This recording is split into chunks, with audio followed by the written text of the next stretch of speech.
Good evening, sir. Welcome to India Education Forum's interview series. Good evening. So, sir, it's been how many years that you are with IIM Amritsar now?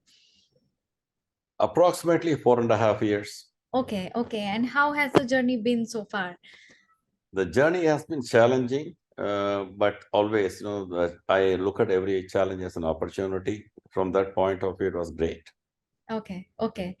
So, how old is IIM Amritsar, this institute?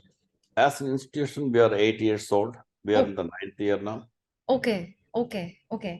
So, sir, you must have heard so much about the artificial intelligence, AI, its impact on education, its impact on businesses, overall impact on society.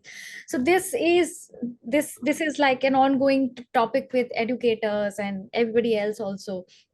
So, my first question would be about this buzz and your views on it. I mean, especially on education. What do you think about AI's impact on education, businesses, or overall society?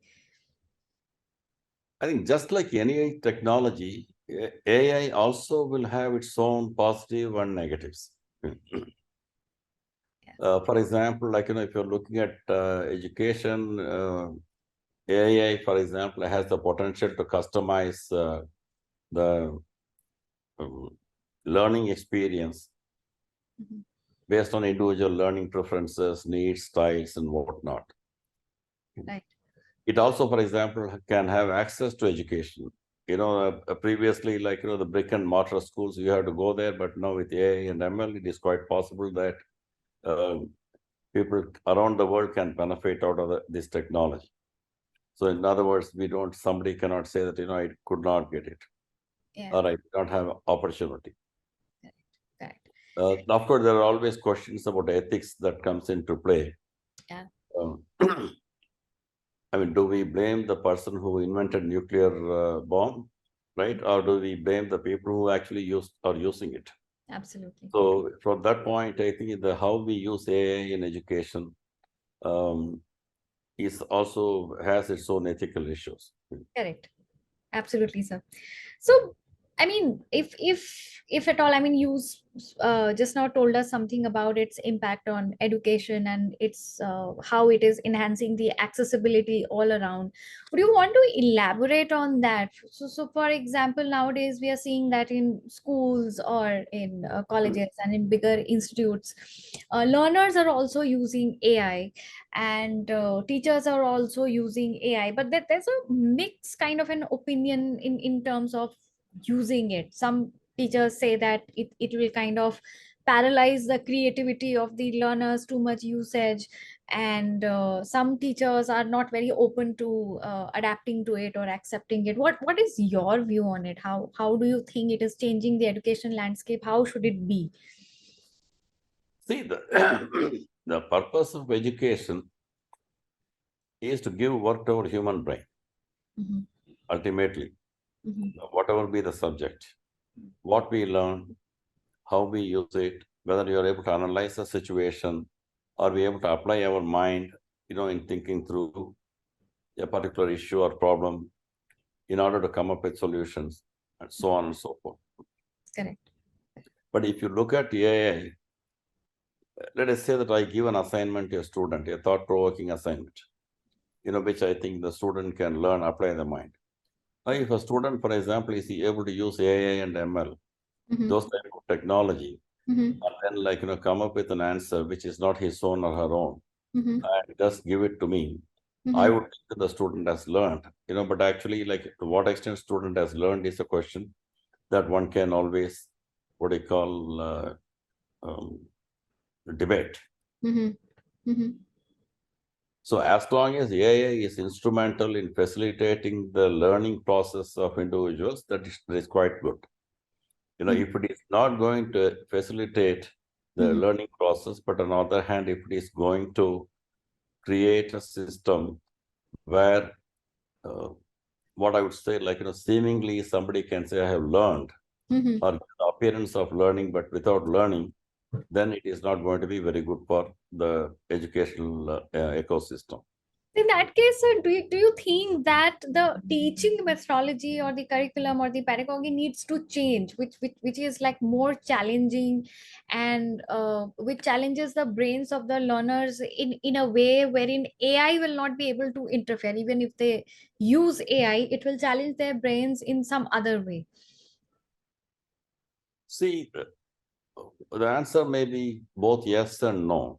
Okay. Mhm. Just to give you another different example here. Okay. Uh, Turnitin is a cheating software.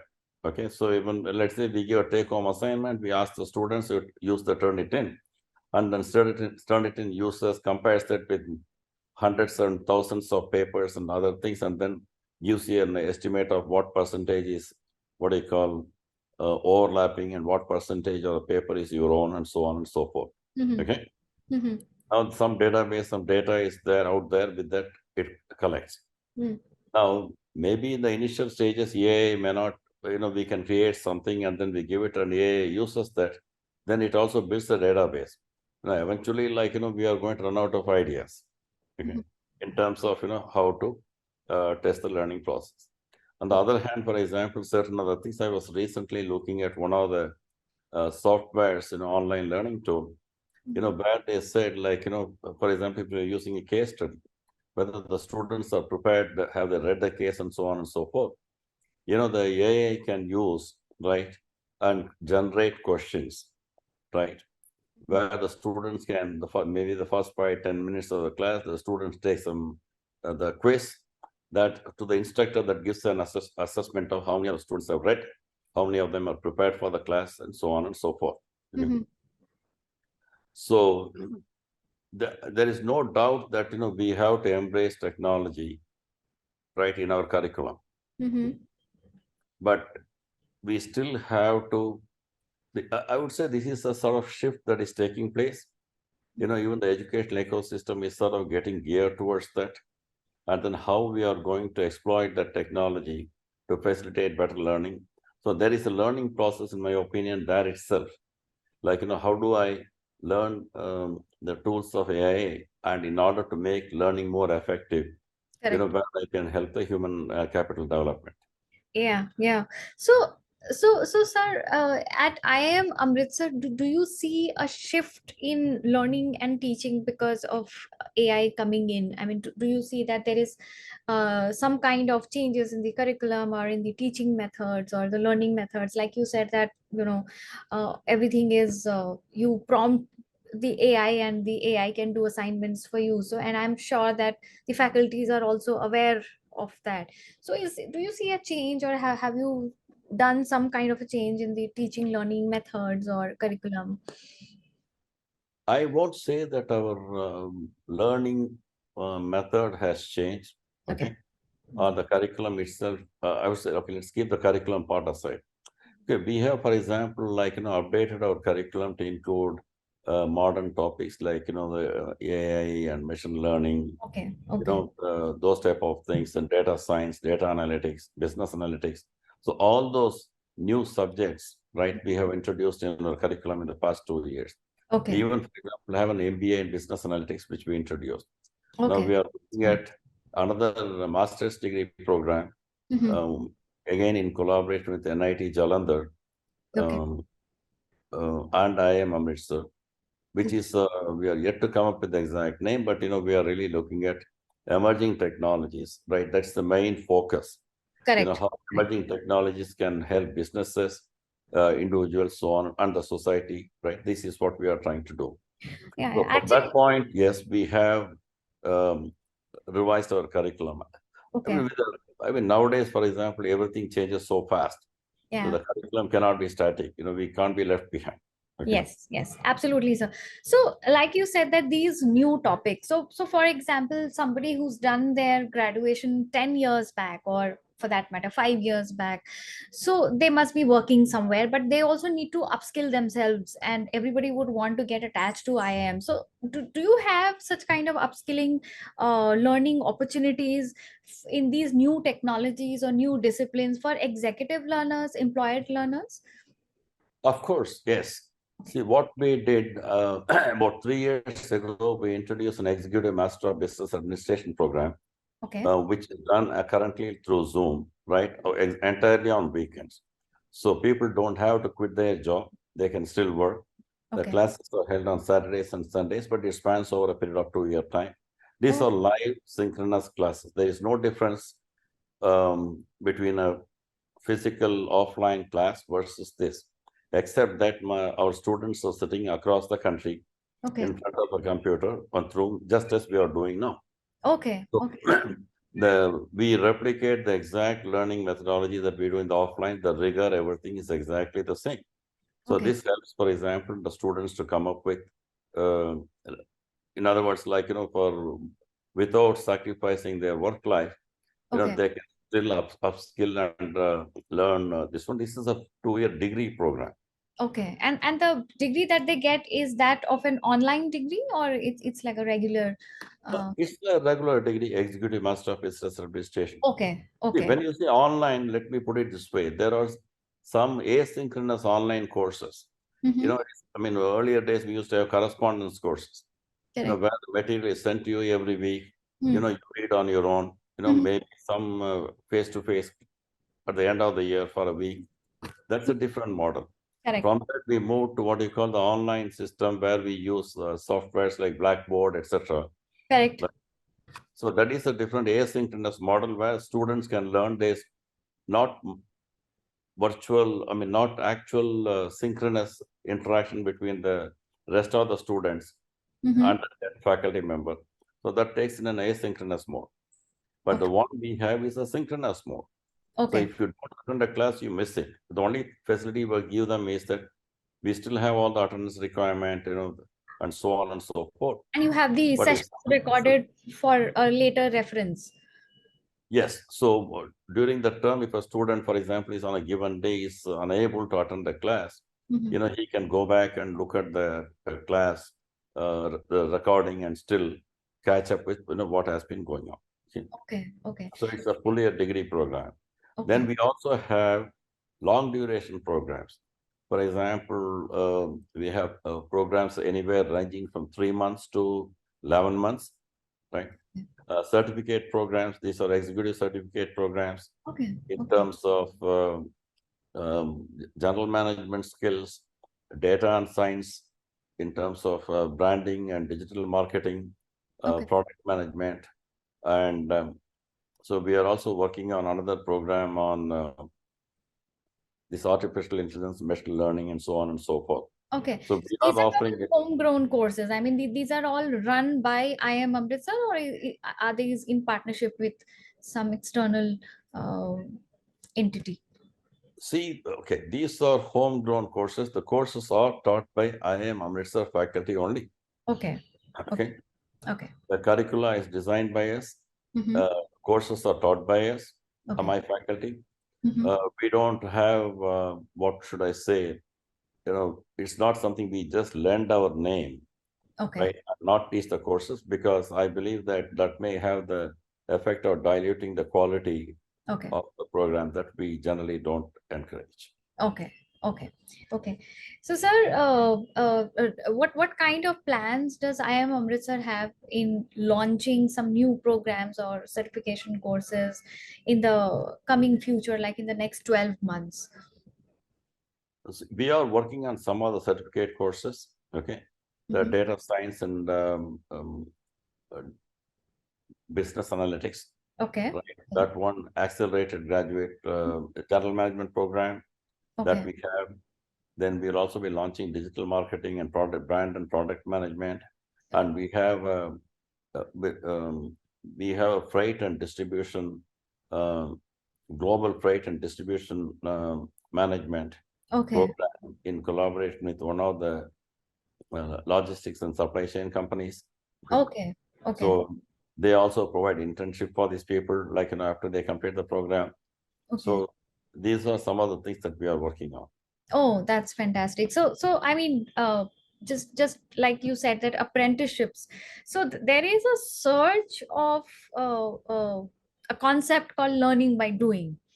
Which has like in Germany and all, there's a lot of apprenticeship led courses, apprenticeship embedded courses, wherein there is a credit system in which the students can go for some corporate experience or apprenticeship internship experiences, and those credits are added into their curriculum. What do you think about it? I mean, what is your views, opinion about this entire system of learning by doing, earning while learning, this entire concept?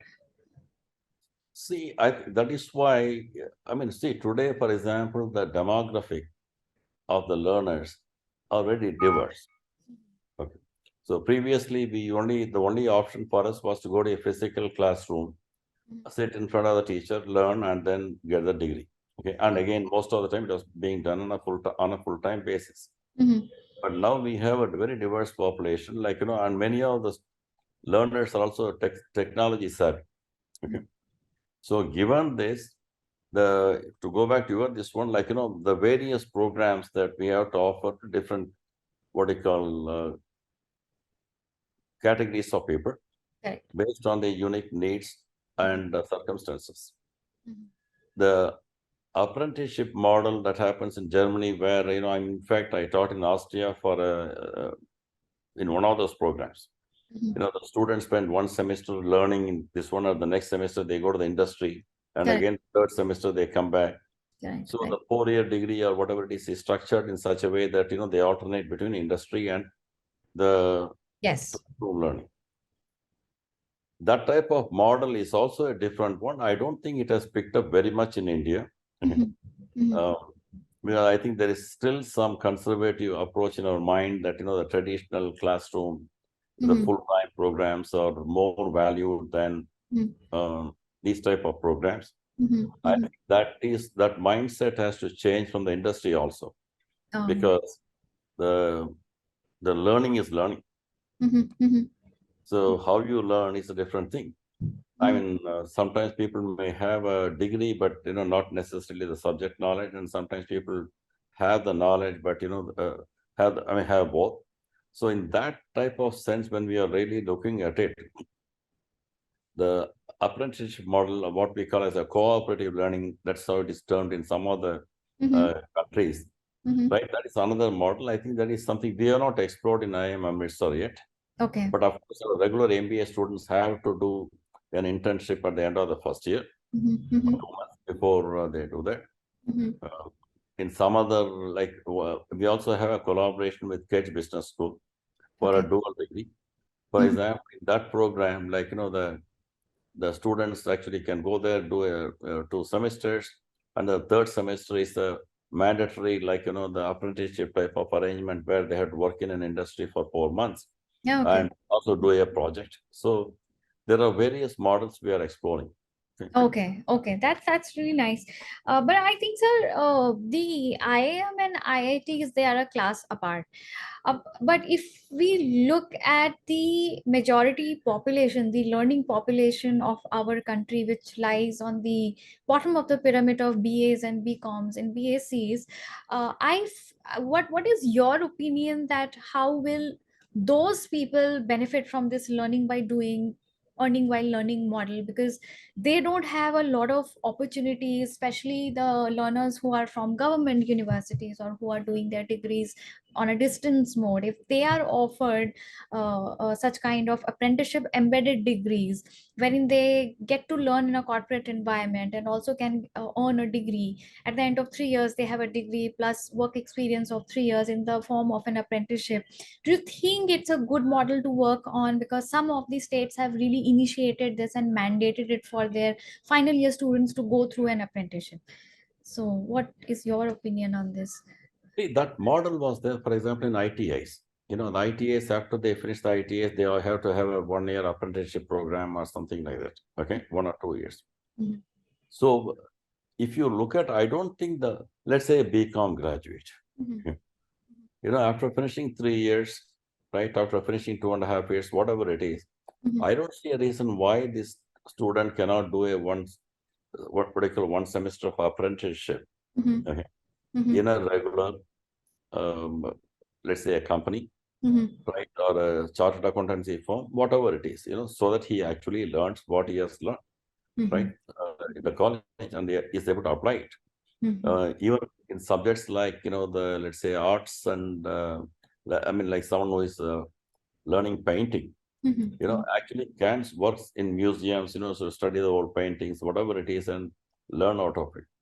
So the concept wise, I don't see a very big difference, okay, in terms of whether industry, whether they can work in corporates or industry to learn the experience or gain the experience. There are some differences, for example, like in the US, students, when they are pursuing their degree, they are allowed to work like, certain number of hours. There's no restriction, okay? They can work even 30 hours a week or 20 hours a week, either evening, night shift, they can do any sort of thing.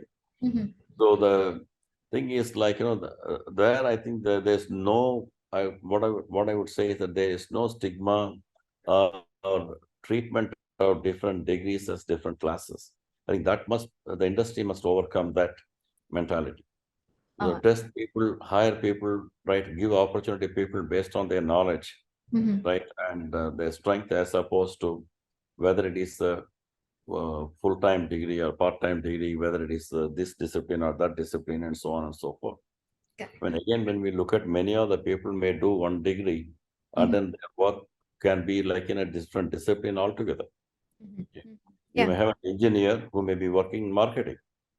Yeah, I have so many examples of those in my current organization. Yes. That's what, because I feel, sir, that at times you have to evolve also with time. This in the recent years, because of COVID, so many things have changed in the industry. There used to be these event management companies. Now people have figured out that online events or webinars can also happen. So a lot of challenges have come in there. So I See, feel that while few things have become redundant, a lot of new things have also, a lot of new opportunities have also come up. You you raise a very good, valid point about COVID. Okay. For nearly 2 years, even most of the offline programs were actually run online. Yeah. Okay. So I believe the 2020 to 2022 batch, Mhm. right, of the even MBA, some of the IIMs, pretty much throughout the 2 years, students were learning on a Zoom or distance learning mode. Mhm. Now, Mhm. we still gave the same degree. If the industry can accept that, that particular batch, for example, is as good as anything else, why Mhm. not accept it in at other times too? Okay, that's my point. Yeah, so probably COVID forced us to switch online, wherein we were able to maintain consistency, continuity, but probably we were not able to maintain the quality because we were not prepared, and a lot of technology we didn't have, and we were just pushed into this situation. But I think now a lot of universities are prepping themselves, and they have the technologies that is required for an impactful and outcome-based learning.